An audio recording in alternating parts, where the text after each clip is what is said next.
Monday. I forgot to finish writing last night. I'm not sure what I expected to see when I ran up the stairwell and looked out at the heavy metal door's window. I'm feeling ridiculous. Last night's fear seems hazy and unreasonable to me now. I can't wait to go out into the sunlight. I'm going to check my email, shave, shower, and finally get out of here. Wait, I think I heard something. It was thunder. That whole sunlight and fresh air thing didn't happen. I went out into the stairwell and up the stairs, only to find disappointment. The heavy metal door's little window showed only flowing water as torrential rain slammed against it. Only a very dim, gloomy light filtered in through the rain. But at least I knew it was daytime, even if it was a grey, sickly, wet day. I tried looking out of the window and waiting for lightning to illuminate the gloom, but the rain was too heavy, and I couldn't make out anything more than vague, weird shapes moving at odd angles in the waves washing down the window. Disappointed, I turned round, but I didn't want to go back to my room. Instead, I wandered further up the stairs, past the first floor, and the second. The stairs ended at the third floor, the highest floor in the building.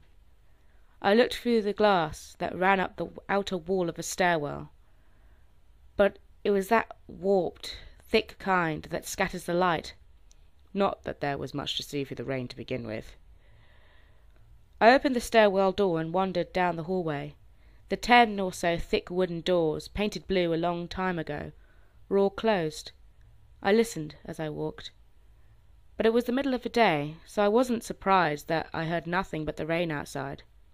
As I stood there in the dim hallway, listening to the rain, I had the strange, fleeting impression that the doors were standing, like silent granite monoliths erected by some ancient forgotten civilization for some unfathomable guardian purpose.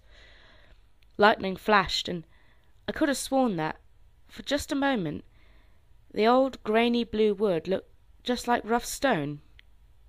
I laughed at myself for letting my imagination get the best of me. But then it occurred to me that the dim gloom and lightning must mean there was a window somewhere in the hallway. A vague memory surfaced, and I suddenly recalled that the third floor had an alcove and an inset window halfway down the floor's hallway. Excited to look out into the rain and possibly see another human being, I quickly walked over to the alcove, finding the large, thin glass window. Rain washed down it, as with the front door's window, but I could open this one. I reached a hand out to slide it open, but hesitated. I had the strangest feeling that if I opened that window, I would see something absolutely horrifying on the other side. Everything's been so odd lately. So I came up with a plan, and I came back here to get what I needed. I don't seriously think anything will come of it, but I'm bored. It's raining, and I'm going stir-crazy. I came back to get my webcam. The cord isn't long enough to reach the third floor by any means, so instead I'm going to hide it between the 2 soda machines in the dark end of my basement hallway, run the wire along the wall and under my door, and put black duct tape over the wire to blend it in with the black plastic strip that runs along the base of the hallway's walls. I know this is silly, but I don't have anything better to do. Well, nothing happened. I propped open the hallway to stairwell door, steeled myself, then flung the heavy front door wide open, and ran like hell down the stairs to my room and slammed the door. I watched the webcam on my computer intently, seeing the hallway outside my door, and most of the stairwell. I'm watching it right now, and I don't see anything interesting.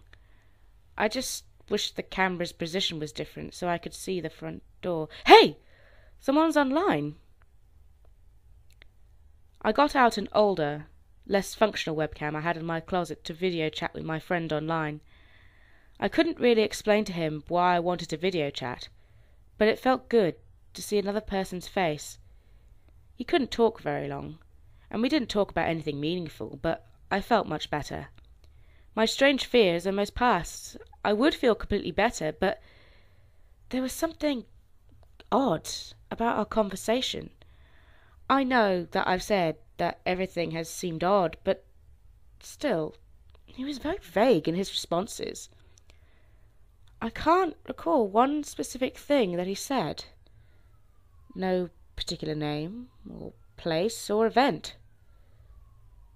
But he did ask for my email address to keep in touch. Wait, I just got an email. I'm about to go out. I just got an email from Amy that asked me to meet her for dinner at the place we usually go to.